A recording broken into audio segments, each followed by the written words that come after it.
Flavius Joseph, Contre Appion, Livre 2, Chapitre 7. J'admire aussi les écrivains qui lui ont fourni une telle matière. Je parle de Posidonios et d'Apollonios Molon, qui nous font un crime de ne pas adorer les mêmes dieux que les autres peuples. D'autre part, quand ils mentent également et inventent des calomnies absurdes contre notre temple, ils ne se croient pas impies.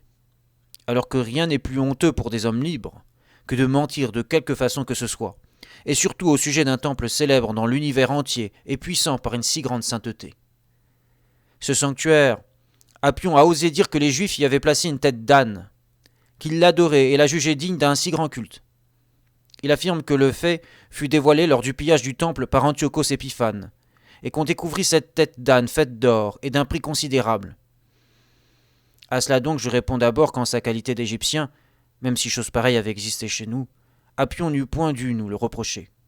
Car l'âne n'est pas plus vil que les furets, les boucs et les autres animaux qui ont chez eux rang de Dieu.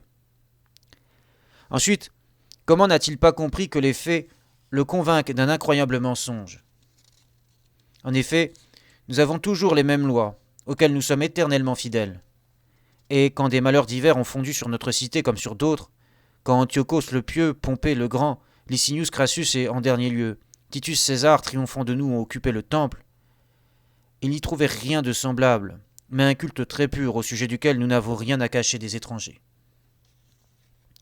Mais quand Antiochos mit à sac le temple contre toute justice, qu'il y vint par besoin d'argent sans être ennemi déclaré, qu'il nous attaqua, nous ses alliés et ses amis, et qu'il ne trouva dans le temple rien de ridicule, voilà ce que beaucoup d'historiens dignes de foi attestent également.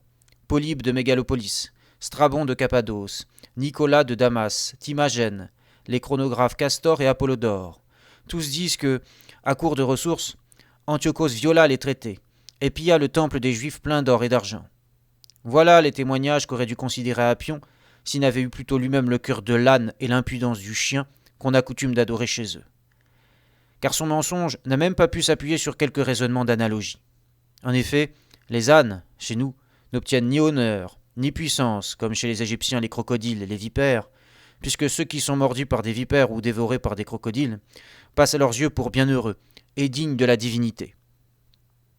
Mais les ânes sont chez nous, comme chez les autres gens sensés, employés à porter les fardeaux dont on les charge, et ils s'approchent des airs pour manger, ou s'ils ne remplissent pas leurs tâches, ils reçoivent force coups, car ils servent aux travaux et à l'agriculture. Ou bien donc Appion fut le plus maladroit des hommes à imaginer ces mensonges, ou, parti d'un fait, il n'a pas su en conclure justement, car aucune calomnie à notre adresse ne peut réussir.